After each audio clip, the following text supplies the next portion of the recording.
All right, good afternoon for those of you that are on today's webinar. My name is Dr. Sujata Swaroop. I'm a licensed psychologist. I'm also the program coordinator for Project REACH, operating out of the Trauma Center in Boston. We are an OVC grant-funded program that provides direct services to survivors of human trafficking, including evaluation and brief intervention. We also provide trainings, consultation, and technical assistance to interdisciplinary service providers working with survivors of trafficking. Today I'm going to be providing a 2-hour training webinar on trafficking and psychological trauma, identifying best practices for probation officers and social workers. At the end of this presentation, I will have a slide that has my contact information. I'd be more than happy to send handouts of the slides that we go through today if you send me an email to that address.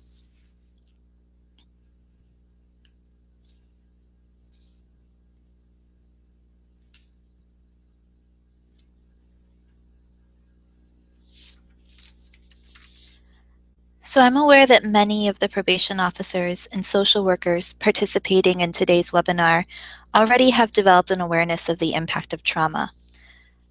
This presentation, therefore, assumes knowledge in identifying and responding to PTSD reactions. We're going to instead get into conceptualizing survivors of CSEC and trafficking from a complex trauma perspective and plan for effective, trauma-informed ways to respond and engage the survivor. I'm going to focus this presentation from the lens of probation officers and social workers. So during this presentation, I'm going to present an overview of complex trauma, including conceptualizing ways in which chronic victimization experiences affect and are affected by attachment, regulation, and cultural and self-identity.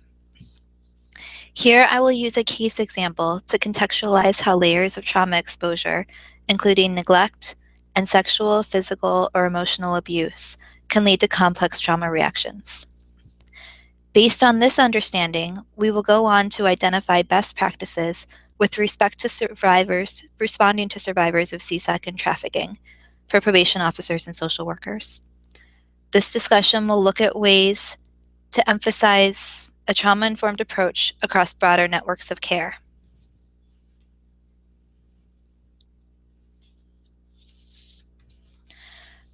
So what is trauma? Macy defines trauma as overwhelming demands placed upon the physiological system that result in a profound felt sense of vulnerability and/or loss of control.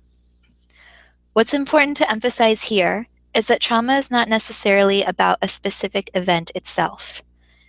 Instead, it's about any overwhelming experience that taxes an individual's ability to cope and results in a felt sense of vulnerability or loss of control.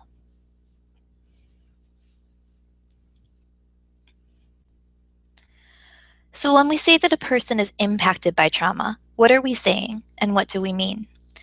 Today we're going to look at some of the ways victim survivors are affected by trauma, including relational, biological and physiological, neurological and neuropsychological, affective, and information processing and meaning-making systems.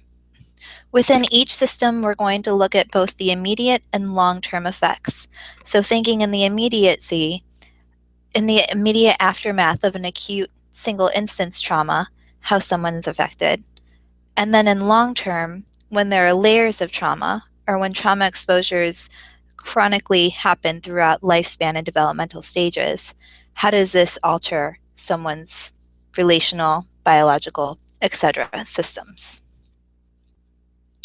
We're going to break this down and think about it from larger divisions of attachment, which will include relational, affective, and meaning-making; regulation, which will include biology, physiology, and neurology; and then cultural and individual context, which includes meaning-making, self-identity, and sense of self.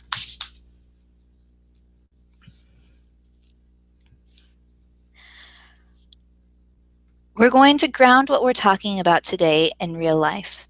And so I'm taking a compilation of narratives from several survivors that we've worked with and compiling them into one life story. Using a life story or lived experience to really understand what we're talking about, both in terms of underpinnings, so relational and attachment, neurological, biological, and physiological reactions, and self or cultural identity, and also in terms of a trauma-informed response. So I'll introduce a case example that I'll refer to as Rosa now, and then we'll come back to her case several times throughout the next 2 hours. So Rosa is an American citizen who was born in New York. She described her early experience of her mother as living in a home where there was more yelling than there was talking. She described not feeling safe bringing any difficulties or troubles to her mother's attention because her mother would often react with physical abuse or verbal abuse. Rosa was growing up in a single-parent household where her mother experienced much of the strain for providing for her children. Her father was absent. And Rosa also described that beginning at the age of 2 or 3, she was sexually abused chronically by an uncle figure who was very close with the family. She described not being able to tell her mother about this sexual abuse because she was afraid her mother would respond to her with increased physical violence or verbal abuse. Between the ages of 6 and 10, Rosa's mother had to take on additional work and additional shifts, and so Rosa was placed with a caregiver, a babysitter, for most of her days. Within this caregiver and this babysitter's household, Rosa experienced additional physical, emotional, and verbal abuse at the hands of the babysitter, as well as sexual abuse at the hands of the babysitter's husband. She also described chronic physical neglect in this household. By the ages of 9 to 16, Rosa described that this exposure to trauma had transferred into her school system, that she was often bullied in her classes. She also described that she began running away from home, running away from her babysitters, and running away from school as she didn't feel safe in any of these situations. Because of her truancy, Rosa was eventually placed in therapeutic settings, including group homes, where she continued to experience bullying and continued to run. While she was running and living on the streets, Rosa experienced additional rape.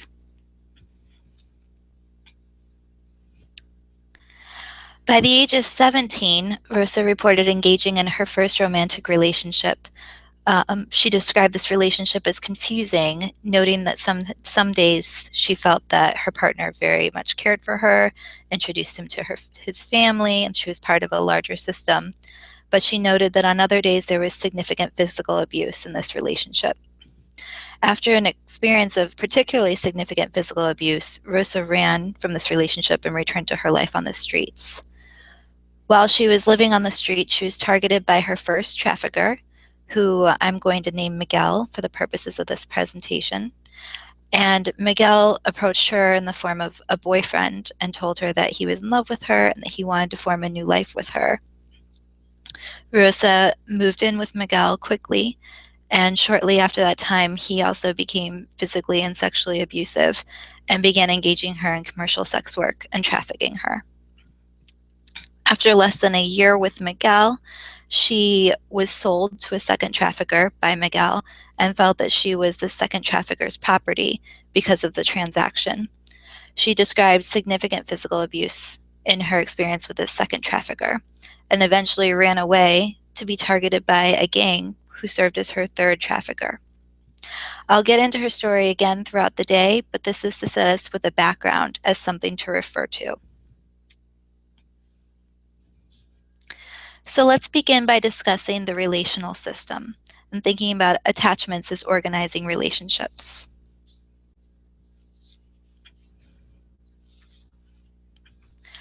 Our early attachment relationships are the place where we learn about ourselves, our emotions, and our relationships with other people.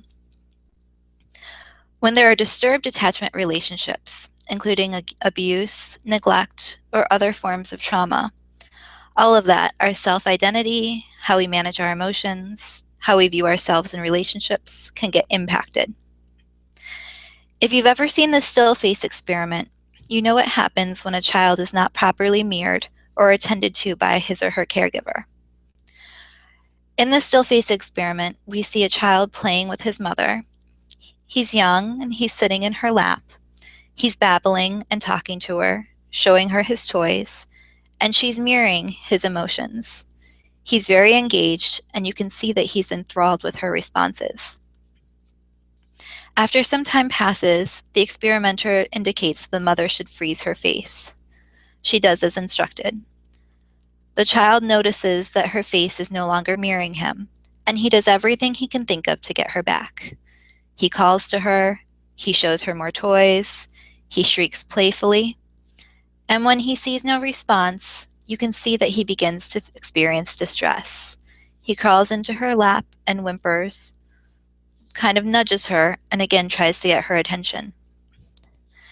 Eventually, she unfreezes her face, as indicated by the experimenter. When she reaches to him to engage with her son, he is clearly relieved and engages again. Now imagine if you amplify this over the long term. If this child were to experience a caregiver who did not unfreeze her face, if a caregiver was emotionally unavailable or substance abusing, if a caregiver was preoccupied with his or her own trauma history, or if this child grew up in a home with physical abuse, sexual abuse, verbal abuse, or neglect. Think about the ways this might impact a child's sense of self, his or her emotional experience, and the relationships that are sought.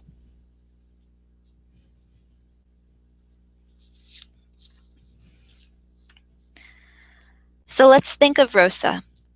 Given her early caregiver and school-age experiences, and reaching into her adolescence, what might she be learning about who she is and what she can expect in the world from her relationships? These dimensions, such as safety, predictability, boundaries, are all on a continuum. Let's take the example of predictability and responsiveness. If I cry, I wonder, will my mom or dad come and feed me? Will they change me? Will they hold me? Later, if I fall and run to my caregiver, will she pick me up and tell me I'm okay? Or will she blame me and shame me and tell me that it's my fault, as Rosa experienced? In terms of accuracy and sensitivity, we know that children who grow up in households with domestic violence or around parents with substance abuse or other dangerous situations, these children can get very sensitive to identifying anger. They identify anger more quickly than their peers, and over time, they may interpret a reaction as anger when anger is not even there. We refer to this as broken radar, or attunement being off in relationships. And lastly, let's take the example of boundaries. Boundaries may develop as porous or rigid in children who experience trauma early in life. The individual over time may attach to anyone equally without the need for establishing trustworthiness, which is just as dangerous and unsafe as attaching to no one at all. It's also often seen that a person may flip-flop between these two, sometimes attaching to anyone and sometimes to no one. Think about how this translates to relational interactions later in life. Think about how it is for you sitting in your office with a client who's a victim survivor, and how it might feel for you to sit with them.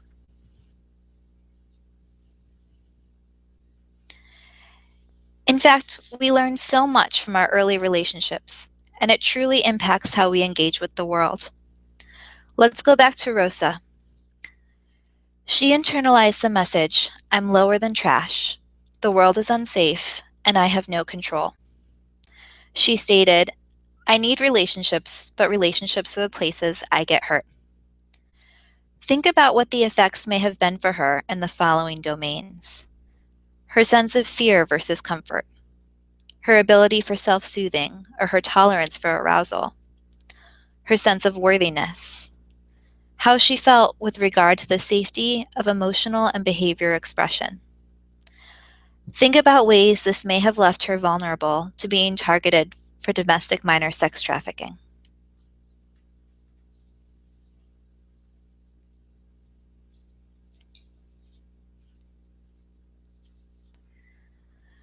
Let's also think about relational dynamics that get reinforced during CSEC and trafficking.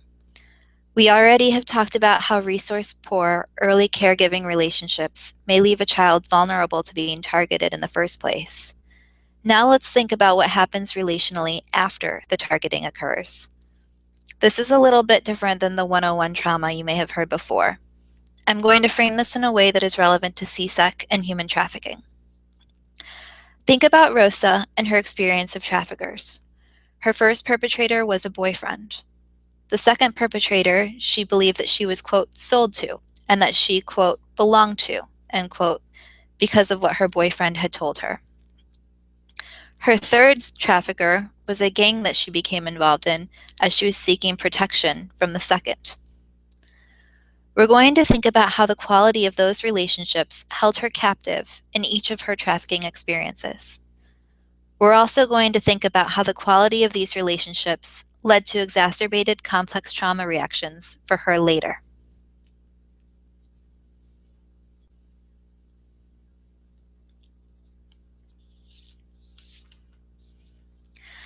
So in thinking about transnational versus domestic trafficking, we know that foreign national victims are often targeted while trying to improve their life in some physical way. There is most often a history of needs being under-resourced in a physical or material manner. When this is the case, though of course it's not always, victim survivors are often seen as more amenable to engaging in services once a connection is built with providers. Typically, domestic victim survivors come across as much more rejecting of services from providers trying to help them. This actually translates into one of the biggest struggles in working with survivors of domestic minor sex trafficking. These victim survivors can be very difficult to engage. Most often, they are escaping from abusive home environments. While basic needs may be lacking, the need for love and affection was the most prominent. Traffickers are often able to find ways to fill that void in confusing ways. For instance, Rosa's abusive boyfriend, who became her trafficker. And it leaves victim survivors with difficulties of identifying as victims of CSEC or trafficking. It also leaves them with conflicting loyalties and trust issues, among other concerns.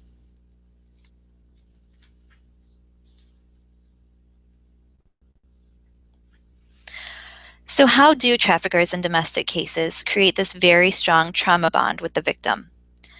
It's often similar to what we see in domestic violence, where the perpetrator alternates kindness with abusive actions. However, in CSEC and trafficking, there's also the overlay of exploitation and financial gain. However, something like this alternation of kindness and abuse is what we see in trafficking as well. Traffickers can be very kind and engaging, and then become quickly abusive. They may continue to vacillate back and forth, and it creates an attachment that is very difficult to break. The victim survivor doesn't see her boyfriend, her caregiver, or her boss as a trafficker, and therefore also does not self-identify as a victim. An example of this is a young teenager I'll refer to as Angela, whose parents had substance abuse difficulties and domestic violence issues, leaving her with no solid relationship with caregivers. She described that in junior high, she was most worried about fitting in among friends, being seen, and not being beaten up. She said, quote, being cool enough to have friends and have a boyfriend was the most important thing, end quote.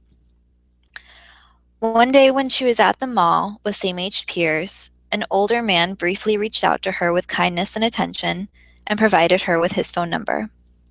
She reported that altogether the interaction lasted less than 2 minutes. She reported that she later called him, and he asked her a lot of questions about herself, like what bands she enjoyed. He demonstrated interest in her and her desire to be a musician. She reported that a few phone calls later, he casually dropped that he knew people in the music industry. Over a short amount of time, the relationship developed and she ran away with him. He lured her into sex trafficking, but she didn't see herself as a victim. And despite his quick shift into stating that she had to work on the streets, she was strongly allied with him against the rest of the world and against any service providers.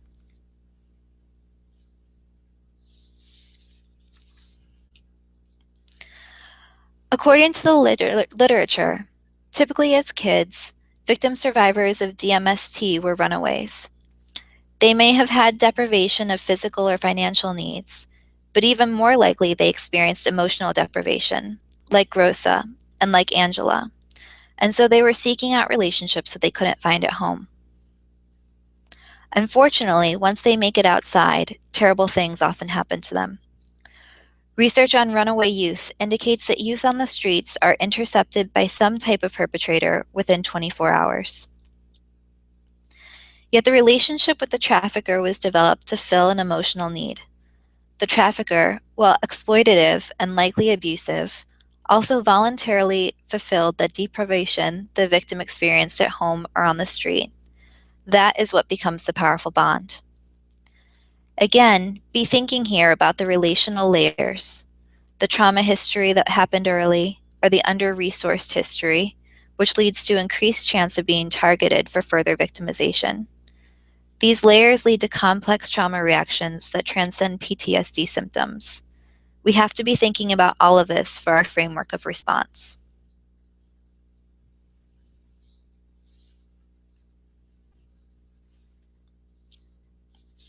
So we've also heard of Stockholm Syndrome, but trauma bonding is a little different than this. With Stockholm Syndrome, the victim initially identifies as the victim, and that changes over time. But with trauma bonding, the victim never initially identified as a victim. The trafficker had fulfilled an emotional need, and perhaps physical needs, at a time when the person was most in need. After being targeted, the trafficker often uses the relationship to control the victim. This was seen in Rosa's case, as her boyfriend used her love for him to coerce her into commercial sex work to fund his own drug addiction. Graham studied trauma bonding and found that due to the threat of a victim's physical or psychological survival, the victim looks for nurture and protection. Since the victim is isolated, they perceive little things as acts of kindness, and therefore becomes hopeful that the abuser will allow him or her to survive. This allows the victim to repress feelings such as anger or rage, helping them to form a positive bond with their abuser. The victim intensifies every small act of kindness, so that they are convinced that the abuser really does care about them. Therefore, it becomes the victim's mission to keep the abuser happy and caring. Rosa said things very similar to this. She described believing that she could control her experience of physical abuse at the hands of her boyfriend if she just kept him happy. At times, she also reported that she did not believe she would find something better or that she didn't deserve anything better. What this translates to is that the abuser's feelings and perceptions become the victim's first priority. In order for the victim to accomplish this, they must get inside the head of the abuser, which leads to the victim adopting the abuser's feelings and perceptions. With this new mindset, the victim starts to see the police, relatives, government, and other providers as the bad guys. The victim may also take out their repressed anger onto the bad guys. If the conditions last for a significant amount of time, the victim may also lose their sense of self and develop a sense of self based on how they are seen from the abuser's eyes.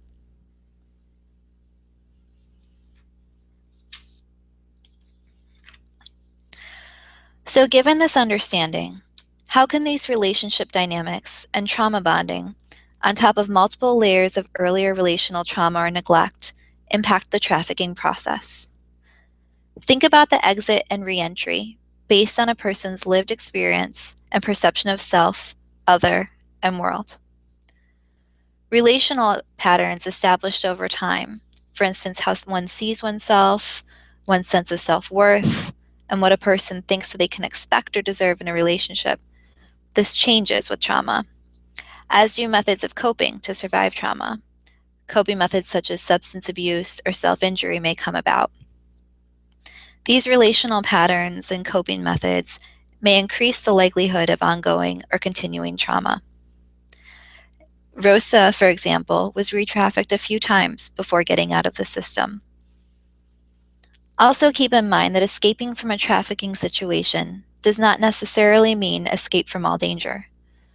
Often victim survivors remain vulnerable in some way, given low resources or access to care.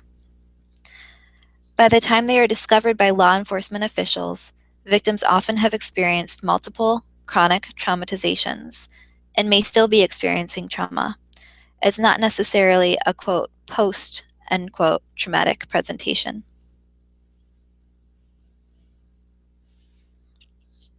So in summary, be thinking about what might come up in relationship that you develop with a victim or survivor as a probation officer or as a social worker.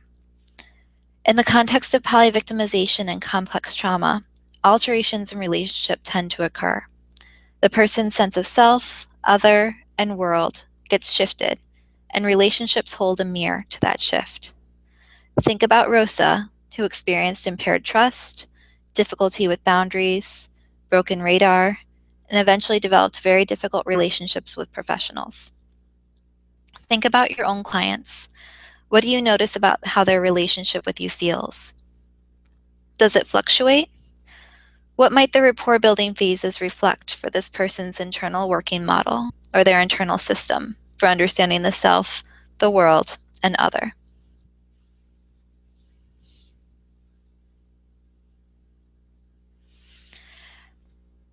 Now we're going to move on to the underpinnings that are caused by physiological and neurobiological impacts.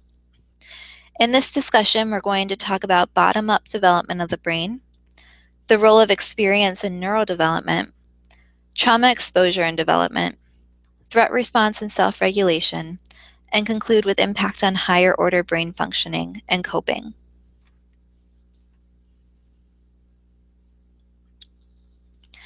So we'll start with the brain. The human brain is an amazing and complex organ. It allows us to think, act, feel, laugh, speak, create, and love. The brain mediates all of the qualities of humanity, good and bad.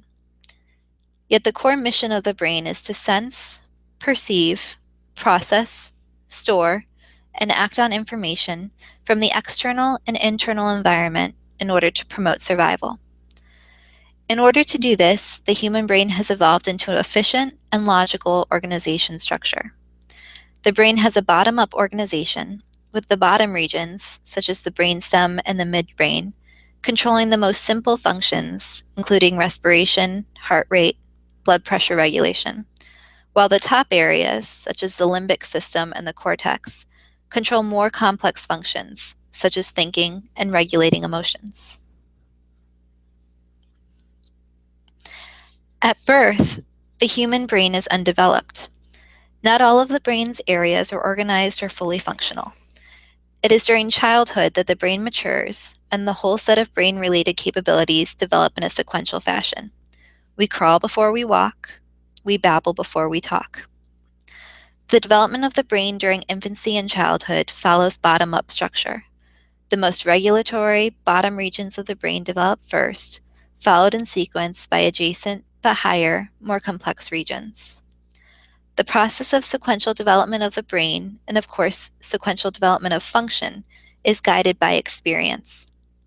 The brain develops and modifies itself in response to experience. This is extremely important to keep in mind. Neurons and neuronal connections change in an activity-dependent fashion. This use-dependent development is key to understanding the impact of neglect and trauma on children.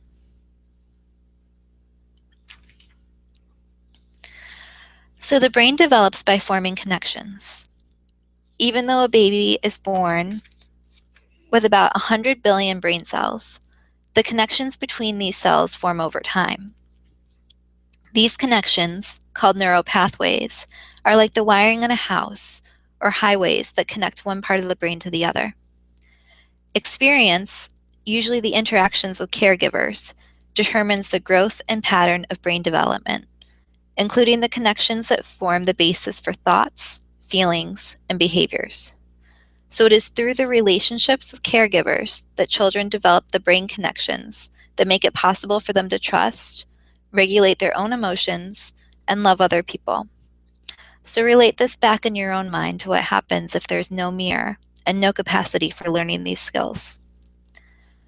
The more certain neural systems are activated, the more it will build in this neural state.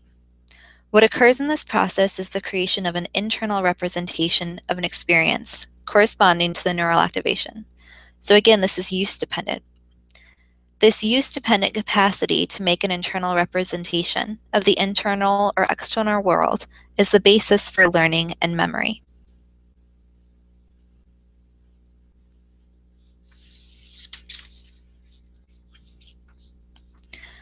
We're going to be talking about several topics regarding the impact of trauma on biological symptoms, namely the ways that exposure to trauma affects brain development and other biological systems, including what we know from the research on brain structure and function, as well as the overall nervous system. What I want to highlight up front is that brain plasticity, or the brain's ability to change and form new connections, happens in response to both positive and negative environmental influences. So while this means that childhood trauma can negatively impact the brain and body, we also know that interventions can have an impact in this regard and lead to positive outcomes. This will be very important to keep in mind when we think about how we respond in trauma-informed approaches. The two graphs on this slide are showing the increases and decreases in brain white and gray matter over the lifespan. What you should note is that gray matter decreases across the lifespan, most rapidly across childhood and adolescence. This is showing that gray matter in the brain dies off or atrophies over time due to environmental influence. So areas in the brain that are not stimulated or used die off. In contrast, brain white matter increases from childhood through middle age, showing that brain pathways continue to develop well into adulthood. The brain is becoming more and more efficient over time. You'll notice that white matter starts to decrease right around retirement age.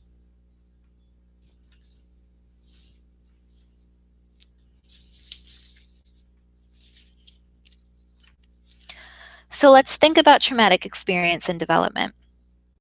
Again, let's relate this back to Rosa. With optimal experiences, or good enough experiences, the brain develops healthy, flexible, and diverse capabilities. When there is disruption of the timing, intensity, quality, or quantity of normal developmental experiences, however, there may be devastating impacts on neurodevelopment and thereby function. For millions of abused and neglected children, the nature of their experiences adversely influences the development of their brains. During the traumatic experience, these children's brains are in a state of fear-related activation. This activation of key neural systems in the brain leads to adaptive changes in emotional, behavioral, and cognitive functioning to promote survival. Yet persisting or chronic activation of this adaptive fear response can result in the maladaptive persistence of a fear state. This activation causes hypervigilance, increased muscle tone, a focus on threat-related cues, which are typically nonverbal in nature, anxiety, and behavioral impulsivity, all of which we can see as adaptive during a threatening event, yet maladaptive when the immediate threat has passed and these states continue.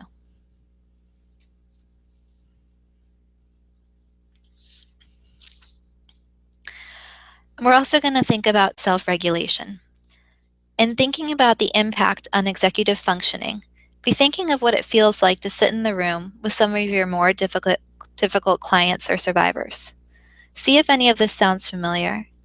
It's important to ground our understanding of a victim survivor's reactions within a trauma-informed lens.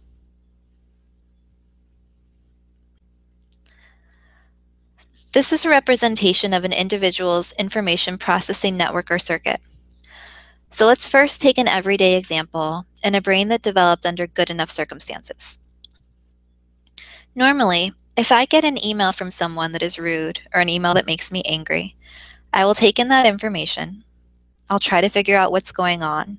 I might think, is this person really being rude or am I just sleep deprived today?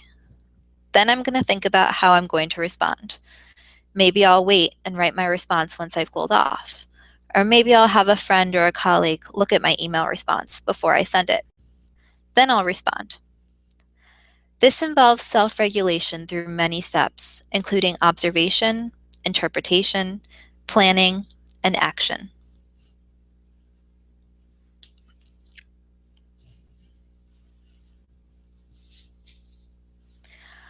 Among trauma-impacted individuals, their brains have learned that they don't have time to evaluate.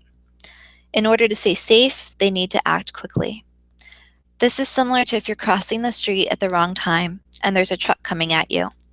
You're not going to stop to think, how fast is that truck going?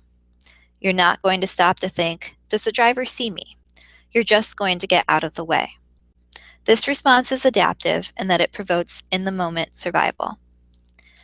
It's important to think, though, that here, the prefrontal cortex and areas for executive functioning are taken offline. Instead, it's the limbic system that's in gear. This is a reactive rather than reflective response mode.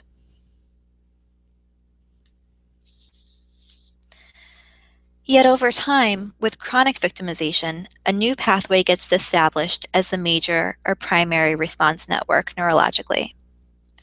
When a threat is detected by the nervous system, the sympathetic division is activated, leading to a mobilization of a fight, flight, freeze, or submit response. This is similar to what happened with Rosa. So that later in life, when she sat with me or was interviewed by law enforcement, she felt that she was in danger and reacted accordingly.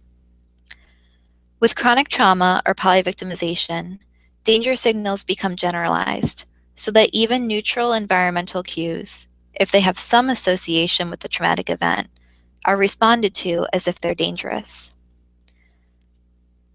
Due to the interpersonal nature of trauma, oftentimes danger cues are specific to relationships. So a person may interpret anger where there is none, or react to neutral social cues as if they are hostile. Again, given this understanding, the second half of this webinar is going to look at how we might best respond when a survivor is reacting. This slide is a pictorial representation of what I've shared so far for those of us that think better with pictures instead of words. Typically, we work with the world and engage with others from our executive functioning part of our brain. This is the brain that allows us to plan, to inhibit impulses, and to regulate. However, when we're exposed to chronic trauma exposures, this leads to a more dysregulated state where either we're more hyper-aroused or hypo-aroused, rather than in that middle window of tolerance that feels okay and feels natural. And of course, when we're either hyper-aroused or hypo-aroused, it doesn't feel good, and we're going to do anything that we can to get back to a place that feels all right. Because we're trying to do that, often behaviors manifest that are attempts for coping. So what can coping look like? Let's think about some of the key issues that we face as probation officers or social workers. Understanding that psychological effects of polyvictimization and complex trauma seen in CSEC and trafficking victim survivors. We think about what we might see when a survivor walks into our office. We might see reactions that are considered difficult or resistant. For example, we may have a survivor who often runs away, who runs from services and possibly runs back to her perpetrator or his perpetrator. We may encounter a victim survivor with drug abuse issues, who will need stabilization, who will need a network of care to be established, who we will need to be thinking of a hierarchy of needs before engaging in issues such as trust. Or we may have an adolescent survivor who takes on an attitude with providers. We might take on an attitude of, I know more than all of you in this room. It's easier for us to engage with this client if we have a trauma-informed lens, and we can think of this attitude as a shield for survival and safety, rather than seeing a troubled or defiant kid. This is very similar to Rosa, who kept running away from service providers and running away from any services that were set up for her. It's important to think about that these coping mechanisms are all reactions. They're complex trauma reactions. They're reactions to difficulties with regulation. And often with complex trauma, the difficulties that we see pertain to regulating emotions, regulating thought states such as dissociation, having somatic reactions, alterations in perceptions of self such as shame or guilt, and alterations in relationships that can lead to poor boundaries and difficulty determining who to trust or when to trust. So we'll get into these different regulation difficulties later, but think about those difficulties in regulation as what's underneath the coping mechanisms that we see, the key issues that we see that are so difficult to engage with.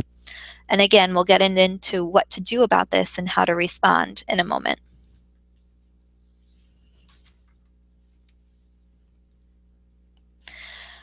Lastly, I'm going to touch base on self-identity and culture. And I think that this is an area that's more understood, so I will go through it quickly, but I do want to name this as an important system that gets affected by trauma. And namely that we need to be aware of how distress is experienced and expressed and understood person to person.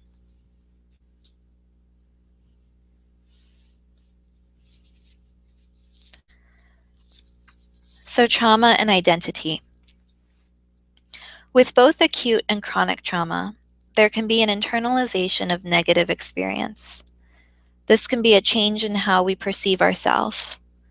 What might have been previously seen as agentic or positive or even neutral may become perceived as I'm damaged in some way, I'm at fault, I'm shameful, or I'm bad.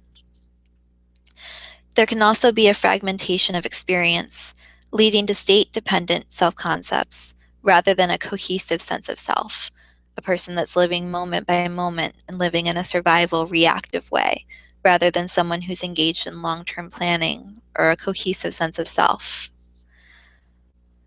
This can lead to lack of exploration and impact how we see the world, which we might end up seeing the world as unsafe or dangerous, and how we see others. And again, like Rosa described relationships, that might see abusive relationships as good as it gets, or all I deserve.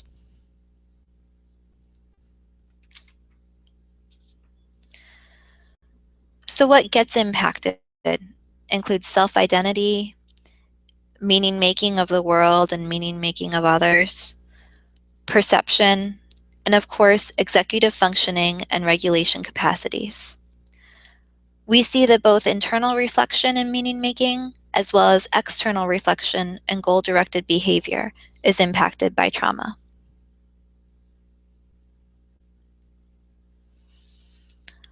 I also want to highlight cultural context here. What we know and understand is that basic physiological response is the same or is culturally invariant. That is, across the globe, when someone's confronted with an acute trauma, such as a traffic accident or a natural disaster, will have this very inherent fight, flight, freeze, submit response that happens to anyone, no matter their background. That's pretty much where it ends, though. Anything after that is completely conceptualized according to the cultural frame and the individual frame. So the meaning of the traumas, the response, how symptoms are perceived, approaches to health are all different and will vary from person to person. So what's important is that we really get in and understand this from their own personal, cultural, individual framework. Working with Rosa, we found that she experienced quite a bit of somatic distress.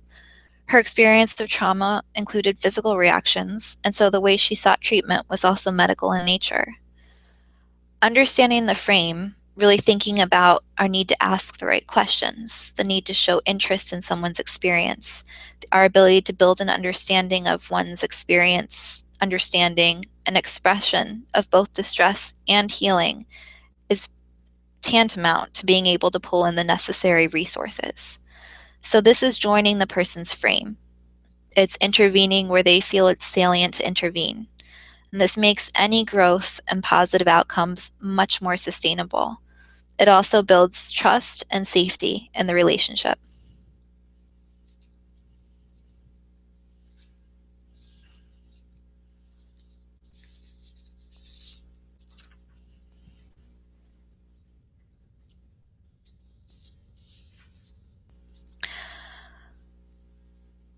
So to summarize this section on systems impacted by trauma, let's bring it back to Rosa and consider how her view of herself, others, and the world has been impacted greatly by her experience of trauma. Rosa formed an internal working model where she saw herself as, I am damaged goods. She described low self-esteem and chronic feelings of depression. Her internal working model also included seeing others as harmful in some way. She stated, "I want to be close to people, but people have always and will always hurt me. I cannot expect anything different." She described often feeling that interactions were hostile when others may not have, and she engaged in a push-pull in her relationships that can be so difficult for providers. Her internal working model also included seeing the world as a dangerous and unsafe place and feeling that there's nothing that she could do to make it safe. She described symptoms of hypervigilance and hopelessness and reported repeated experiences of revictimization. Survivors of chronic trauma often hold similar internal working models, and when they engage with the world from this internal working model, they often feel triggered and dysregulated. We see manifestations of such dysregulation across 6 domains, including affect, consciousness, relationships, systems of meaning, self-identity, and somatic symptoms.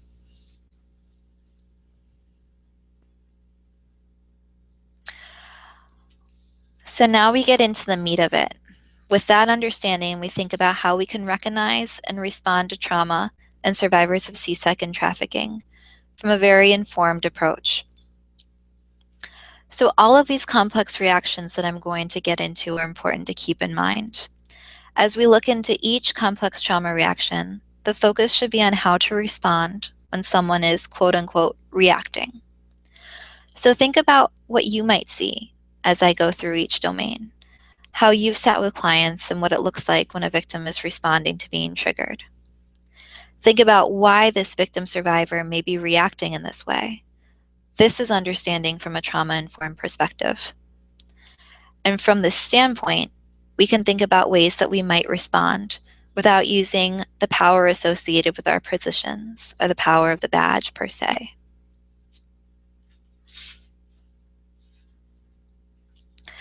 So these are the 6 domains of complex trauma alterations that I've alluded to before. Earlier in the field, we only looked at post-traumatic stress symptoms, the symptom triad of intrusions, such as nightmares, flashbacks, and arousal, such as a person describing being always on guard or hypervigilant, and then avoidance, a person avoiding people, places, or things that reminded them of the trauma in some way. This symptom triad of intrusions, arousal, and avoidance manifests after a single incident trauma, such as a car accident or a natural disaster. And it's the fight, flight, freeze, submit reaction that helps us survive a trauma encounter that might develop into this symptom triad. However, what we're learning is that in the instance of polyvictimization, experiencing multiple types of trauma exposure, so experiencing physical abuse and sexual abuse and neglect, and then experiencing trauma that's chronic in nature, trauma that was exposed several times throughout the developmental lifespan, several times throughout different developmental stages. In these instances, trauma reactions can look much more complex. So, of course, the PTSD symptoms are present, they're there, but on top of that, there's this overlay of difficulties with regulation in each of these areas. So let's walk through them. Survivors of complex trauma commonly present with regulation difficulties, including dysregulation evidenced in emotional regulation. So for Rosa, this was seen in the difficulty she had with emotions, such as vacillating between intense anger and then deep depression. She'd have anxiety and then vacillate quickly between these states. It was difficult for her to name and experience and regulate, and it was also difficult for her providers to keep up with how she was feeling moment to moment. The next domain is alterations in consciousness. So Rosa reported a history of dissociation in which she felt detached from her mental processes or her body. Now, to some extent, we all dissociate in some way. You may drive down the highway and notice that you are at exit 14 when a minute ago you were at exit 7, and yet you were able to keep yourself safe and keep driving in a way you just zoned out. It's highway hypnosis. We all dissociate to some extent on a continuum. However, with trauma, this dissociation can be much more intense.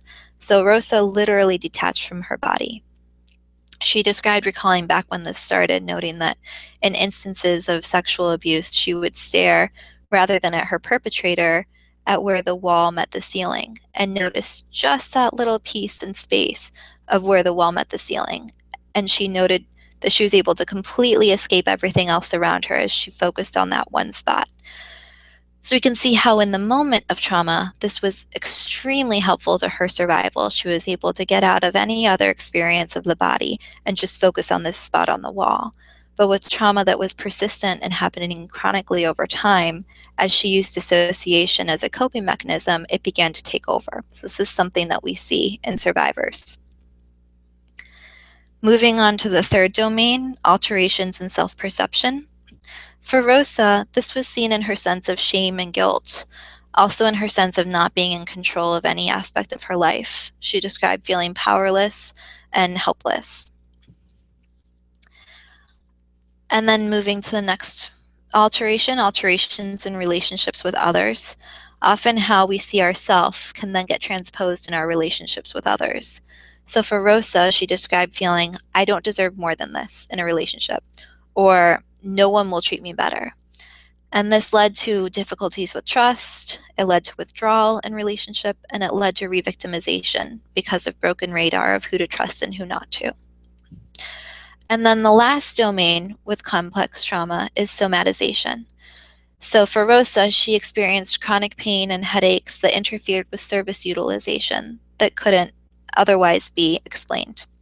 Oh, and I'm sorry, the very last domain, alterations in systems of meaning. So here, Rosa described feelings of hopelessness, loss of faith in the future, seeing the world as unsafe, and feeling that life was hopeless. So these are the 6 domains of complex trauma. All of these complex trauma reactions are important to keep in mind throughout any phase of working with a victim survivor. To make it clear for the rest of the presentation, I'm going to pick one complex trauma reaction and talk about it through each phase of the trial. But please note that each trauma reaction is important at all times. As a side note, the slides from here on out, I've compiled into a handout and I've made it accessible for free online. So if these slides seem like something that would be a resource for you, please feel free to go to the Trauma Center's website. It's traumacenter.org and select the Resources tab. This document I've saved under Trauma Center Resources, and it's titled Utilizing Trauma-Informed Approaches to Trafficking-Related Work. Again, at the end of session today, I will have my contact information and can share these slides. And if you have any difficulty finding this handout online and you'd like it, please just shoot me an email and I'll respond. So the first trauma reaction that I'm going to talk about today is alterations in regulation of affect and impulses. And I'm going to pair this with the example of the initial encounter. So in talking about it, what is alterations in regulation of affect and impulses? The core challenge here is managing emotions, behaviors, and physiology. So there might be extreme deviations in arousal or energy level that it becomes very difficult to modulate and manage. And what you might see is that the victim survivor appears frozen, shut down, or spacey, or quickly changes mood or expression. The survivor might have a hard time sitting still or might be jumpy. He or she might present as angry or hostile. They may vacillate to a weepy and depressed state, and they may come across as very reactive to other people's statements, often misreading cues and seeing hostility where it might not be there. So as a brief case example on this to explain the reaction, I'll share Lena. So Lena is sitting with the lead prosecutor on her case. In reviewing the content of her affidavit, she appears disengaged, as if she's not paying attention. Then she suddenly jumps up and says, "You're not listening to me," and she bursts into tears. When the prosecutor tries to speak with her, Lena appears frozen and shut down and fails to respond. So this is tough, right? I'd imagine this is something similar to what we encounter with our clients that we work with. This reaction might feel very reactionary or in the moment. It might feel that it was out of left field or purposefully difficult. But instead, when we take a step back and we recall the impact of trauma on relationships, on regulation, and on identity, we can empower ourselves to respond differently, to take on a different frame. It's important to keep in mind that if a victim survivor appears shut down or disconnected, this may be a sign that the person is overwhelmed.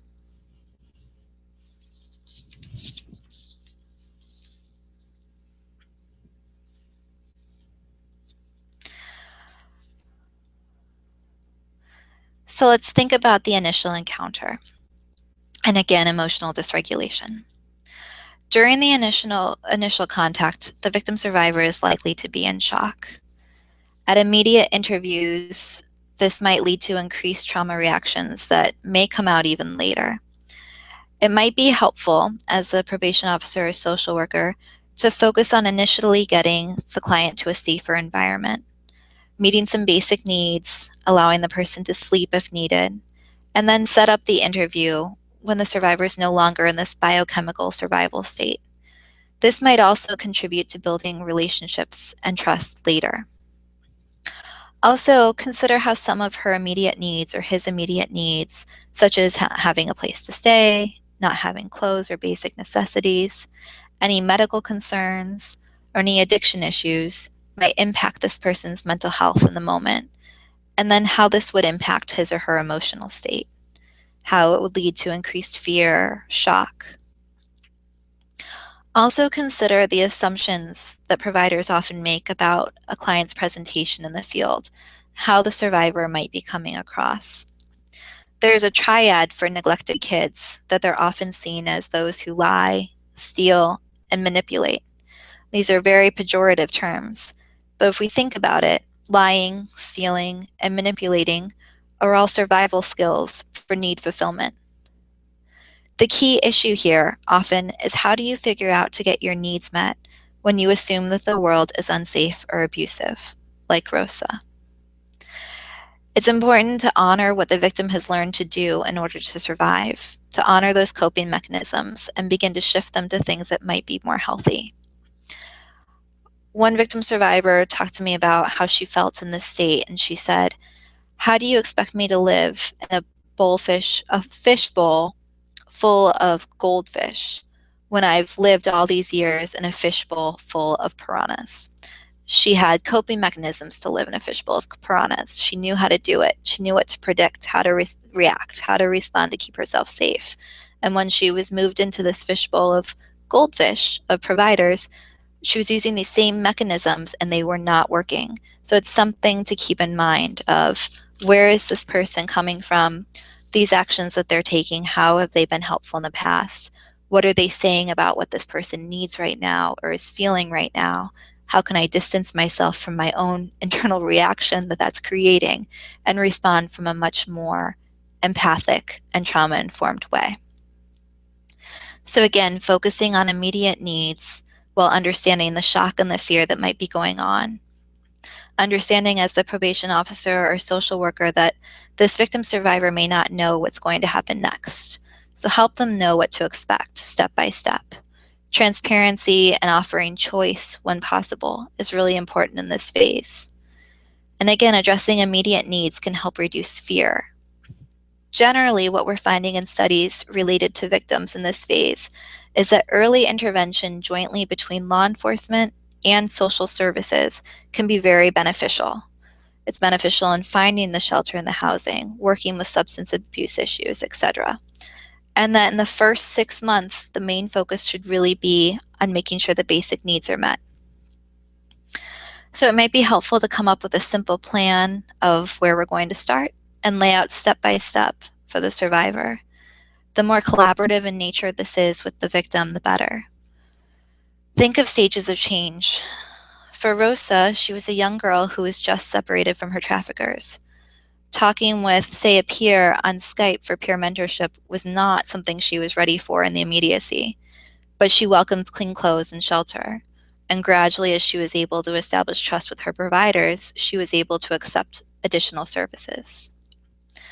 Another thing to keep in mind with Rosa is that she vacillated often between defensive stances and letting her guard down.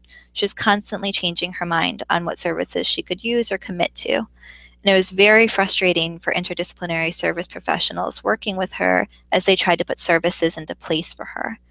They'd find that they put a lot of effort to getting her buy-in, set something up, and then she'd say no.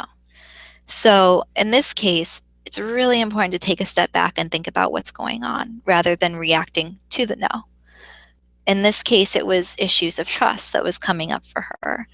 When she began working a little better with her providers, it triggered her. It made her have increased fear, which then led to defensiveness. It was very helpful for her providers to see this as a trigger reaction rather than to see Rosa as being difficult. So when triggered, she fell back on old coping strategies such as drug use or attending to unhealthy relationships. These made her feel more in control. But when providers were able to work with her to recognize when she was beginning to feel triggered and come up with some ideas of what to do, she felt an increased sense of support and capacity to positively self-soothe, and we were able to make progress in the case. So here, the role of the probation officer or social worker might involve psychoeducation on why it's important to share your emotional experiences. You might provide psychoeducation and skills building on identifying and regulating and expressing emotions and impulses in a safe way.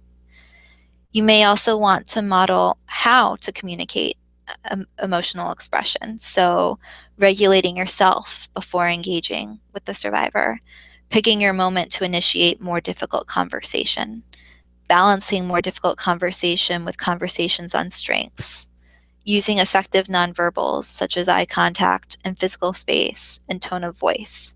All of this can be very important at this phase.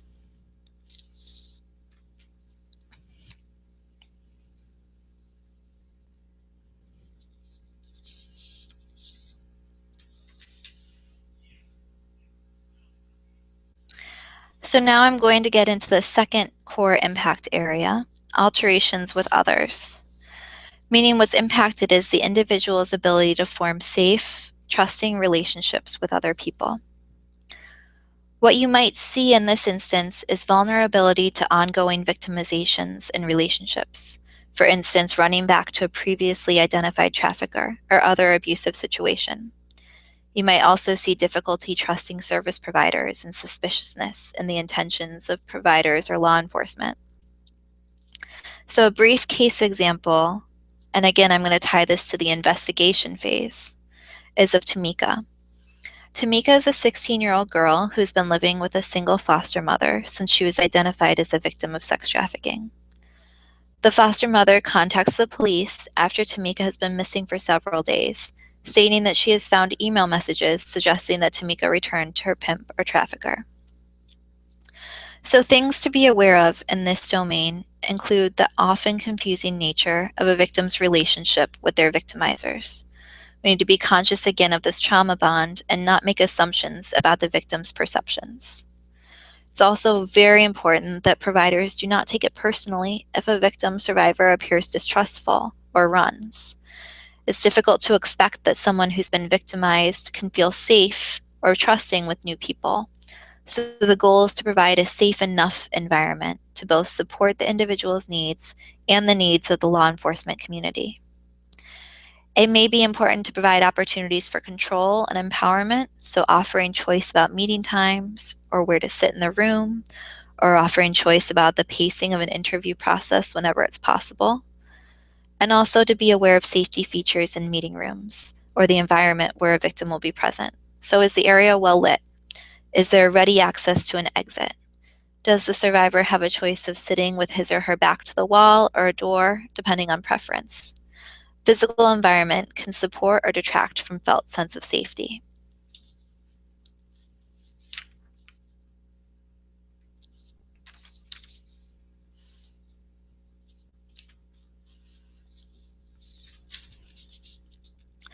So really the main psychological issues surrounding victims in the investigation stage and surrounding this particular trauma domain include this vacillation and oscillation, or this push and pull in relationships. Remember what I said before about Rosa, and that when she began to feel any type of trust or buy-in with her providers, it triggered this intense fear state, which led to defensiveness. That certainly plays a part here as well. So watch for emotional dysregulation and support self-soothing and healthy coping, while also gradually building trust and safety, power and control in relationships with this person. Also consider common triggers that can occur during the investigation phase. For instance, often survivors feel judged or blamed, and this can lead to a shame response, which can again trigger that defensiveness. If an investigation includes charges of prostitution, or if a survivor feels that investigations are trying to determine if she's telling the truth, the survivor will likely feel angry and defensive. There's also fear-related stressors, such as financial concerns, fear-related stressors regarding having to face a trafficker. There's also a trigger related to memories emerging because of the interview regarding trafficking. Then if you think of the trauma bond, the trigger might be feeling betrayed and lied to versus the uncertainty in the process. So this creates a bind because you might not be able to make false promises to the survivor on what to expect next, but that the uncertainty might also be triggering.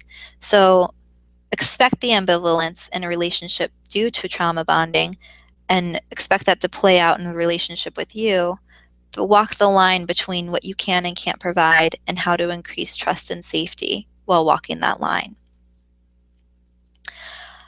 And then lastly, a person might feel particularly vulnerable because of lack of social supports in this phase, other than the professional supports that he or she might be receiving.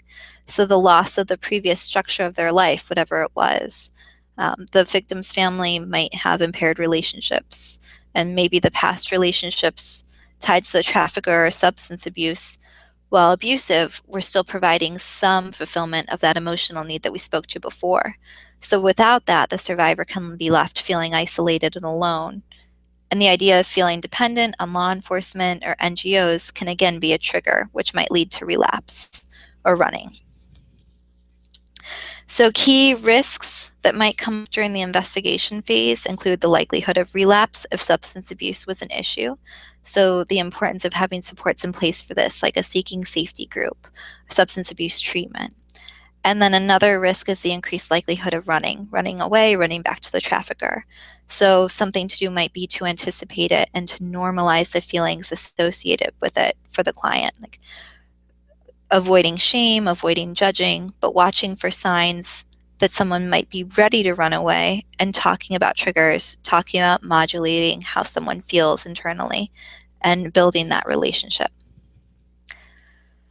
So the greater concept here is how trauma shapes people's experience of the world and other. We might see conflicting loyalties. We might see difficulties with connection with the trafficker rather than with the service providers. And we're looking to fulfill the need of emotional connection and to avoid danger. The back and forth again is going to happen, and it's what we should expect. So, in thinking about this greater concept of how trauma shapes the victim's experience of the world and other, you may observe the victim survivor's interpersonal functioning, including how does the individual handle one-on-one interactions? How do they handle group interactions?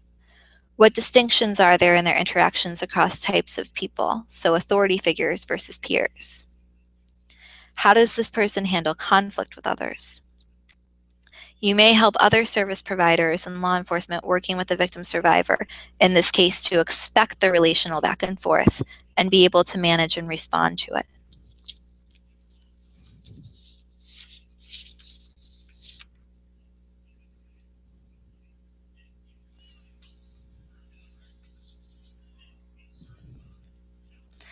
Again, I want to go back to the trauma bonding and what we learned in the literature, that persons were often vulnerable and lacking in this relational need.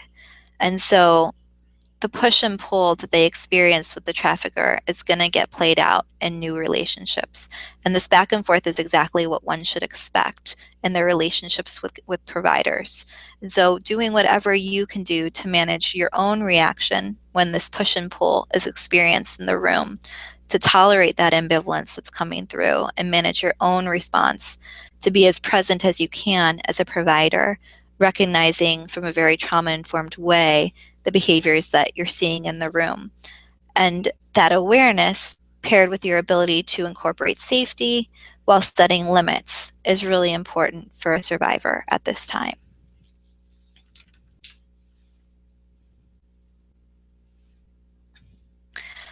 Thirdly, I want to focus on another core impact area, or alterations in attention or consciousness.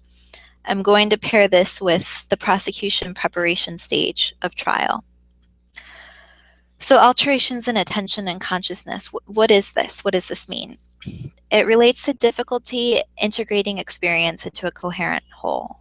It relates to disconnecting from experience or dissociating in a way as a way to manage overwhelming feelings, thoughts, and events. It's a way of disconnecting with aspects of an experience from each other in order to tolerate them in bits, such as you might be reporting on a memory, but you're completely dissociated from your feelings of that memory. So what might you see if someone's having difficulty in this core area? You might see that the victim survivor appears disconnected, frozen, or shut down. You might notice the reporting of memory gaps. You might notice slight changes in verbal narrative, so the story might vary from meeting to meeting, or something that was previously reported and described in detail can't be remembered the next time they're reporting on the same event. You might also notice that presentation changes from meeting to meeting. So a client or a survivor might seem very connected and very calm one day. You might feel very attuned to them and feel like you're making great progress. And then the next time you meet with them, they might present very differently. Or you might see that the emotional presentation does not match the content of the narrative. So like I said before, they might be describing something incredibly distressing, but not be presenting in distress at all, or vice versa. So an example here that I want to highlight is Nicole. Nicole is having her third meeting with a police investigator who's gathering evidence related to her case. She has described her experience twice already, but this time, when asked to give further detail, states repeatedly that she does not remember and is unable to confirm details she previously reported. Her sentences are disjointed and brief, and she looks spacey with minimal eye contact.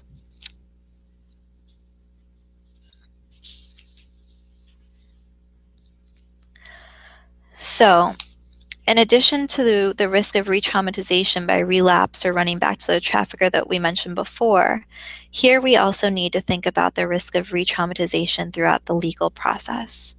So some signs to be looking for at this phase, I'm going to advance the slide, include withdrawal or a hypo or a hyper-aroused state, generalized worry. Things that might be helpful at this point would be to link the victim survivor back to a strong collaboration of social services and to continue to focus on building an open and transparent, trusting relationship with the survivor. Anticipating what might happen next as you're aware of the dynamics in the case, and be clear about next steps. Being clear with the victim about what's going on may be really helpful at this point.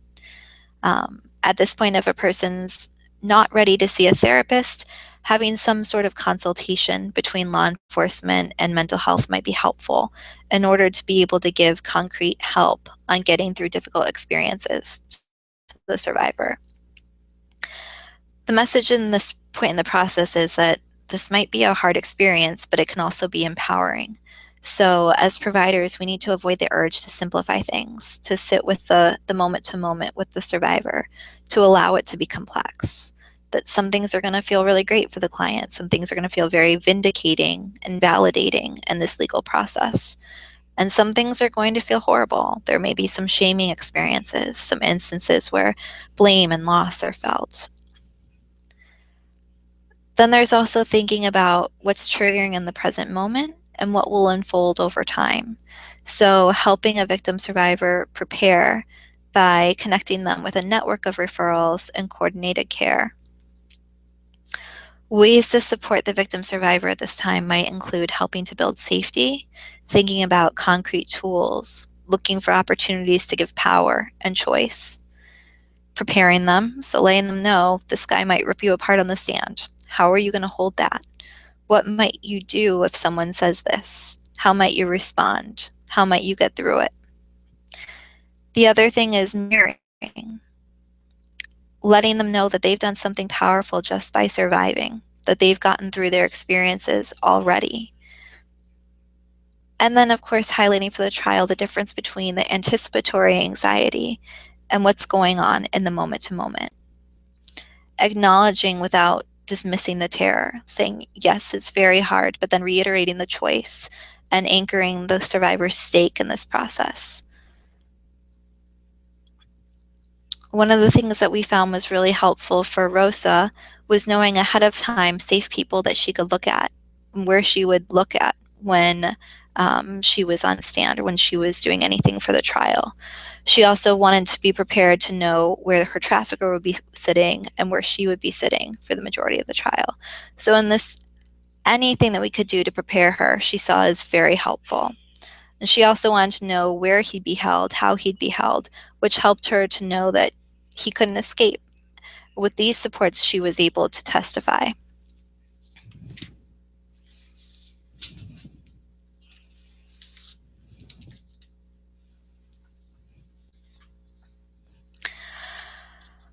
So in this phase, again, the thing that I do want to emphasize and highlight is looking for cues of impaired modulation, watching for the presence of numbing or avoidance, watching for the presence of distraction, isolation, physiological regulation. So if the survivor needs to get up and jump around and move or fidget. Looking out for coping mechanisms like sexualized behaviors or substance use or self-harm. If you see any of these cues of impaired modulation, help the survivor identify their internal feeling state. Help them self-regulate or help them co-regulate in some way. Also be looking for evidence of dissociative coping specifically, so numbing, avoidance, attachment, forgetfulness, daydreaming, appearing spacey, any reports of feeling unreal or distanced, any markedly different behaviors or presentations across different people and different situations. Again, regulation is key here. So having a conversation with the survivor about where is their window of tolerance. Some people feel comfortable only at a 10 out of 10 on the motion scale, only if they're constantly moving and acting, rather than moving closer to the one side of being reflective and being still. So help them identify where they need to be in order to get through a feeling, and help them think about safe spaces, safe ways to be there. So breathing exercises, grounding techniques, talking with you about planning out the rest of their day so that they feel grounded, being able to sing or listen to music, naming and talking about their strengths. Regulation is tantamount at this phase.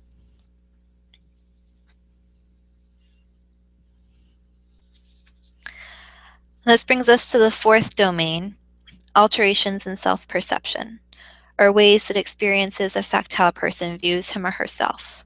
So this might include a sense of capability or guilt, responsibility, power and control issues, and self-worth. So what you might see are strong feelings of guilt or shame, a survivor professing responsibility for something in which the reporter appears to have been the victim, feelings of helplessness, as Rosa described, feeling overwhelmed even by small tasks, or minimizing experiences or describing even minor experiences as overwhelming, either of those. So I'm going to pair this alterations in self-perception with the example of the trial phase, and I'm going to talk about Michael. Michael was a victim of labor trafficking who was forced to carry drugs across borders. He recently came to the attention of authorities after a fellow victim sought support. During an interview, he breaks down and stated, "I'm no good. This is all my fault. I thought I was helping my mom and my family. That if I just did what they said, they would let my brother go.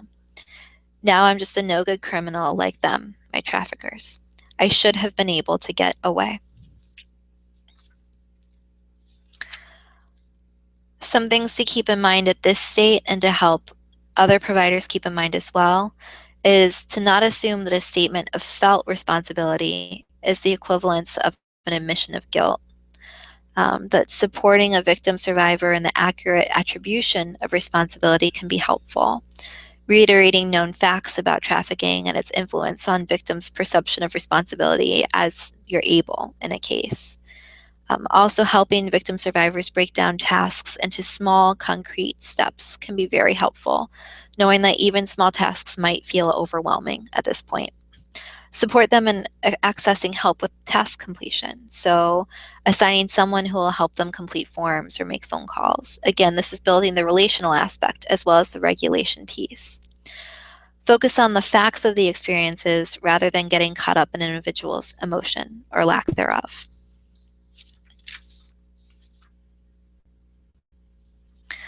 So, in thinking about the trial phase and how this might impact a person's sense of self, this is a time when connecting with a therapist might be helpful, and again, coming up with coping skills that a victim survivor can use, particularly when being cross examined.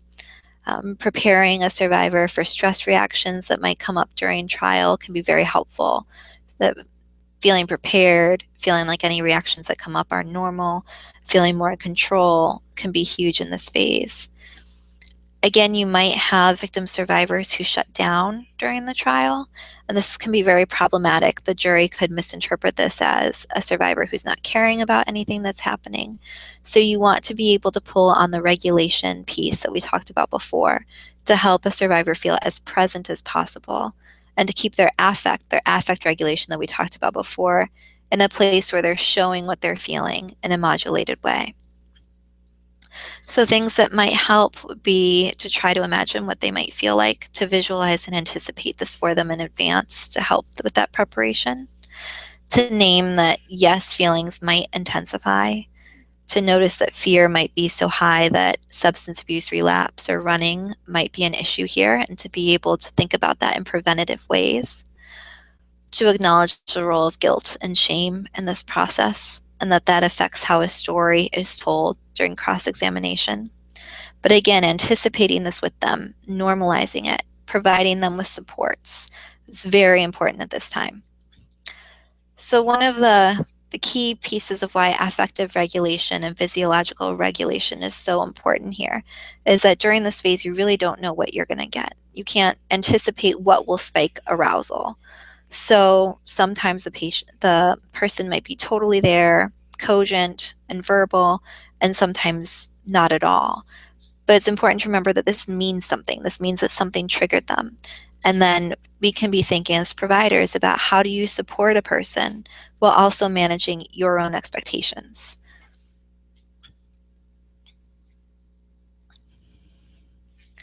So, as a probation officer or social worker here, one of the core issues to focus on is the relationship between self-narrative and self-identity.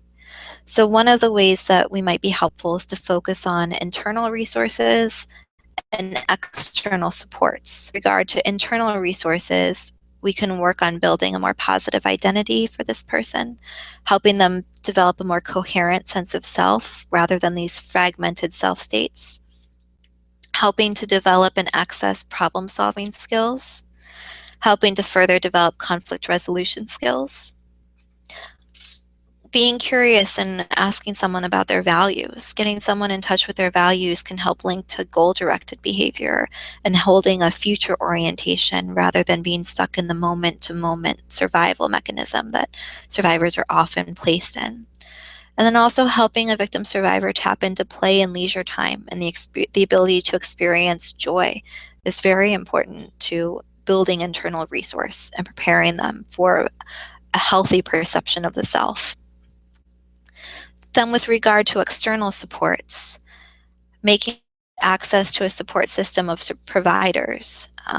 For example, this might be a time when connecting to a peer mentor might be really helpful. Building access to a community of supports and access to community resources may be helpful. This is particularly important if the victim's survivors' caregiving system is impacted by trauma. This is ensuring safety in the environment as far as external supports. And then any tie to religious or spiritual or cultural beliefs and expression would be really important to link in at this time. We're trying to rebuild the sense of humanity and safety and trust and help a victim survivor regain their sense of power and control. So these are some things that I think are really important to be thinking of in regards to how perception of the self gets altered.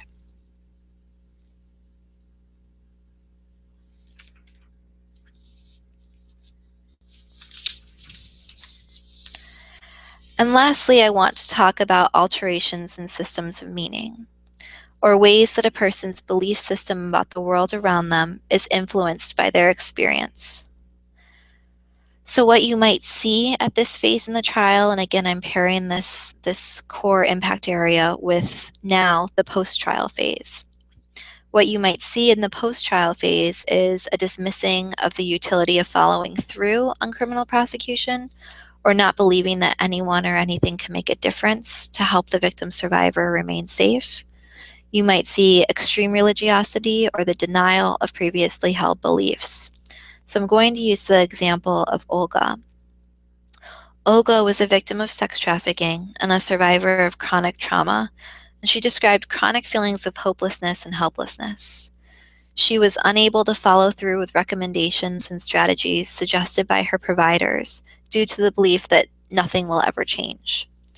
She also described having felt disconnected from her religious community since her relocation to the United States. She noted that even small efforts felt impossible on her own. Her providers began to feel frustrated with her as she was not able to comply with the majority of their recommendations. Her providers began to feel that they were putting in more effort into the case than Olga was able to match. So something to keep in mind in this instance is that as providers, we can hold the belief in positive outcomes for the victim survivor while also reflecting understanding of their described viewpoint. So it's very important to meet the victim survivor where they're at, while also acknowledging the possibility for alternate outcomes. So if they dismiss the utility in this, don't feel like this is something about their belief in you or the belief in your skills as a service provider versus their belief in the possibility for justice for themselves. If spirituality or religiosity is a source of support for the victim survivor, then work with a trauma-informed community that matches the belief system of the client. Look to connect them with resources across any backgrounds that they feel a tie to that seem like they might be helpful.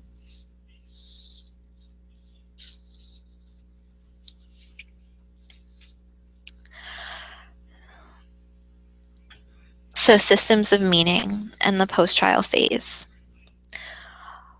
What we might center on here is what is it like for a victim witness after the trial? What supports do they need? And also we need to be thinking about ourselves as professionals. What is the impact on us once our role as the provider is over? This is also the time to be thinking about the long-term effects of the trial process. So with regard to systems of meaning, we need to come back to those trauma questions and the self-identity questions that we touched on earlier. For the survivor, it's the who am I? How do I make meaning of the world around me? How do I understand my experiences? How can I engage in the world in an effective manner? This is a point to be focusing on active decision making and basic awareness of choice. So what's also important here is, again, the ability to modulate attention and arousal. So the awareness of internal states, the modulation of internal states, being able to pay mindful attention. Building internal awareness and feelings of competence for the victim survivor. So for instance, building feelings of mastery over symptoms, feelings of control over symptoms, facilitate increased capacity for self-reflection and self-curiosity. It allows a person to begin building a coherent narrative of themselves and of other. So in this phase, probation officers and social workers can do a variety of things, play a variety of roles.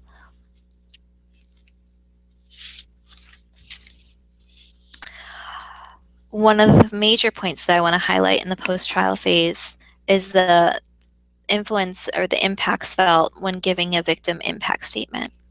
So here, giving a victim survivor access to a peer mentor or a therapist or some other mental health professional can help them organize their statement and help them think about what they're comfortable sharing. Someone can be with the victim survivor as a support through this process, help them understand that they're not defined by their statement per se. Another survivor advocate by the name of Holly Smith wrote an open letter to victims who were considering public speaking on their experiences. And in her open letter, she talked about some of the experiences that she had as she shared her trauma history and things to think about.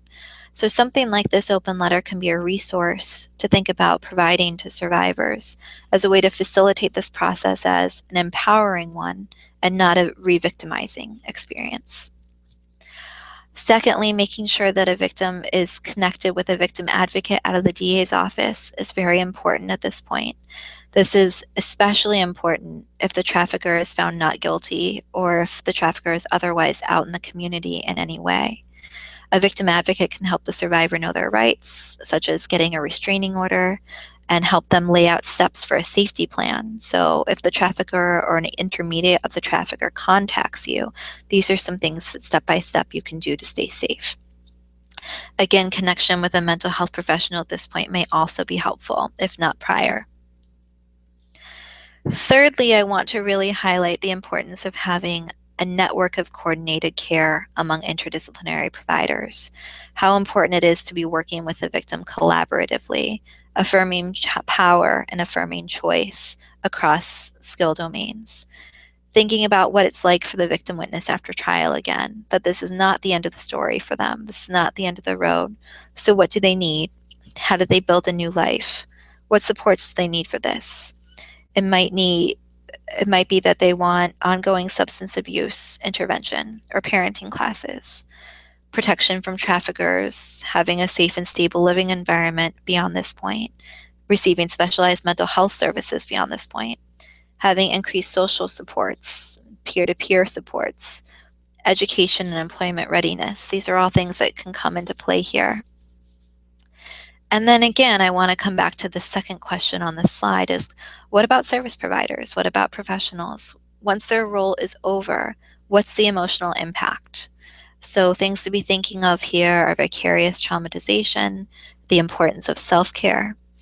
And while I mention it here at the end of the post-trial phase, it's really important to be thinking about vicarious traumatization and self-care and the emotional toll that this type of professional role can have on us throughout this entire engagement, throughout all of these phases, and throughout each of these complex trauma reactions. It's only when we're able to take care of ourselves and put on our own oxygen mask, so to speak, that we're able to put on the oxygen mask of the person next to us and really engage in regulating the person next to us. So that's a very, very important piece to this.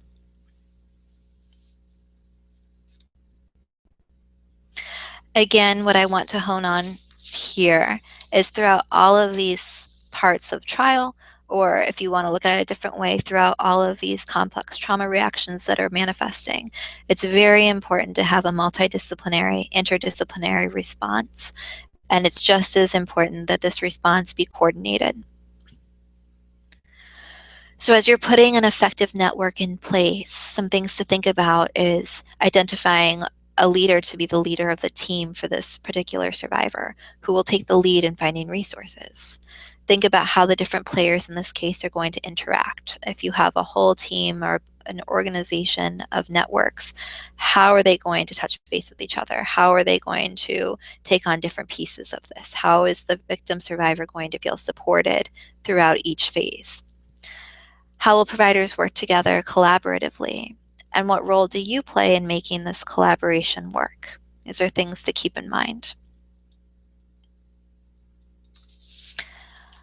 And then lastly, I want to highlight that any number of collaborations can exist. And similar to when we talked about the individual and cultural context varying from person to person, again, the multi-agency response will be different from case to case, from survivor to survivor, depending on the needs.